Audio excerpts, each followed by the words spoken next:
ইলিশটা হবে সোনালী কালার। হ্যাঁ, আর চকচকে একটা ভাব থাকবে, মাছটা থাকবে গোলাকার। আর মাছটা দেখলে আপনারা বুঝতে পারবেন পদ্মার ইলিশটা কিরকম হয়। এবং কাঁসাটা থাকবে লাল এবং কাঁসায় থাকবে অনেক বিজলা। কাঁসায় দেখা যাচ্ছে অনেক বিজলা, ঠিক আছে। আর আপনার অন্য জায়গার ইলিশটা এত সুন্দর ঢকের হবে না, এবং খাওয়ার জন্য সুস্বাদু এরকম হবে না। এই পদ্মার ইলিশটা যে খাওয়ার জন্য এত সুস্বাদু, অন্য জায়গার মাছটা এত সুস্বাদু হবে না। আর এই মাছটা আপনার কিনার পরে লেজের যে একটা ভর্তা হয়, এই স্পেশালি এই ভর্তাটার জন্য মাওয়ারঘাটে অনেকে আসে, কিন্তু এই ভর্তাটা আপনারা অন্য কোথাও পাবেন না। আর এত স্বাদের ভর্তাটা অন্য কোথাও কেউ বানাতেও পারে না। এটা খাওয়ার জন্য একমাত্র মাওয়ারঘাটে আসতে হয়। আর মাওয়ারঘাটে আসলে ইনশাল্লাহ আপনারা ভালো ইলিশ পাবেন এবং লেজের ভর্তাটা পাবেন। আর সাথে তো বেগুন ভাজা, অন্যান্য ভর্তা, ডাল এগুলো আছেই। ঠিক আছে, ধন্যবাদ সবাইকে। সবাই আসবেন আমাদের মাওয়া শিমুলিয়া ঘাট, বিক্রমপুর পদ্মা রেস্টুরেন্ট, নদীর পাড়ে, যেখানে বসে আপনারা পদ্মার ব্রিজ, পদ্মা নদী সবকিছু অনুভব করতে পারবেন এক জায়গা থেকে। এই হচ্ছে মাওয়া শিমুলিয়া ঘাটের ঐতিহ্য এবং বিখ্যাত সেই পদ্মার ইলিশ। যে ইলিশ খাওয়ার জন্য মানুষ দূর দূরান্ত থেকে এই মাওয়া শিমুলিয়া ঘাটে আসে। এখানে আসলেই এই সুস্বাদু ইলিশ মাছগুলো পেয়ে যাবেন। তবে সব জায়গায় পাবেন না, সবখানে পাবেন না। আপনি এইগুলো শুধু একমাত্র বিক্রমপুর পদ্মা রেস্টুরেন্টে আসলে আশা করি ইনশাল্লাহ আপনাদের অরিজিনাল তরতাজা টাটকা ইলিশ মাছটা আমরা দিতে পারবো। আর এই ইলিশটা সবার কাছে পাবেন না, আর সবাই এই ইলিশটা ওইভাবে খেতেও পারবো না, কারণ এই ইলিশটা কিছুটা দাম বেশি পড়ে।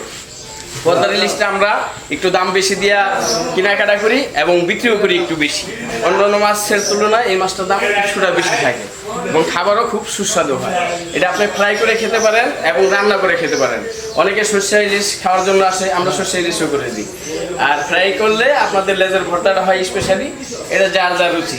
কেনার পরে যার যার ইচ্ছা মতো সে সেটা করে নিতে পারে। আমাদের এখানে আলাদা কোনো চাল বা আলাদা কোনো কিছু লাগে না।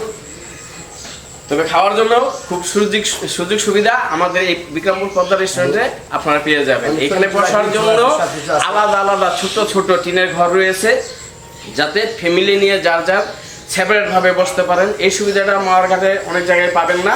আমি এটা সম্পূর্ণ একটা আলাদাভাবে এই প্রতিষ্ঠানটা তৈরি করেছি।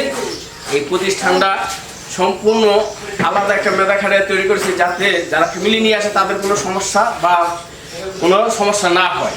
এরা যেন শান্তি মতো ফ্যামিলি নিয়ে এসে বসে আরামসে এখানে বসে খাওয়া দাওয়া করতে পারে। তাদের ইচ্ছা মতো আসা যাওয়া করলে তাদের যেন কোনো সমস্যার সম্মুখীন না হতে হয়, এবং মাছটা যাতে বেশি দামাদামি করা না লাগে তার জন্য আমাদের মাছগুলো বেশিরভাগই আমরা কেজি হিসাবে বিক্রি করে থাকি। আর কেজি হিসাবে যদি আপনি কেনাকাটা করেন তাহলে অবশ্যই আমাদের সামান্য কিছু লাভ দিলে হয়ে গেল। এই কারণে এই মাওয়া শিমুলিয়া ঘাটে আসলে অনেকে আমাদের এই বিক্রমপুর পদ্মা রেস্টুরেন্টটা পছন্দ করে। একমাত্র তেমন কোনো দামাদামি লাগে না, আমরা সামান্য লাভে এই মাছগুলো ছাড়ি, বেশি লাভের আশা করি না, কারণ এটা নিজের প্রতিষ্ঠান, নিজেই পরিচালনা করি, সবসময় থাকি ইনশাল্লাহ। তার জন্য কাস্টমারের অযত্ন হয় না, সবসময় ভালো খাবারটা দেওয়ার চেষ্টা করি, ভালো কিছু রাখার চেষ্টা করি, যাতে কাস্টমারের মন জয় করে আমরা এই ব্যবসাটা পরিচালনা করতে পারি, যাতে কাস্টমার খেয়ে সন্তুষ্ট থাকে আমাদের উপরে এবং মাওয়ারঘাটে আসলে ভালো জিনিস পায়, প্রতারিত না হয়, এটাই আমাদের কাম্য। আর আমরা এটাই সবসময় আশা করি। আর কাস্টমারের জন্য আমাদের এই খেয়ালটা সবসময় থাকে যে তারা যাতে আমাদের এখানে এসে ফিরে না যায়। আসলে অবশ্যই দুইটা লাভ হোক না হোক আমরা চেষ্টা করি তাদের ভালো জিনিসটা খাওয়ানোর জন্য। আমরা তো লাভের চিন্তা করি না, যাতে কাস্টমার বারে বারে আসে, এই একটা আশা আমাদের।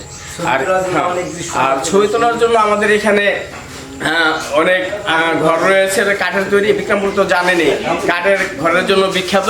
আর আমি সম্পূর্ণ কিছুই করেছি কাঠের তৈরি। এখানে আমাদের এখানে বিনোদনের জন্য দোলনা বা বিশাল বড় একটা পালকি আছে, অন্যান্য যাবতীয় জিনিস আছে, বাচ্চাদের নিয়ে আসলাম।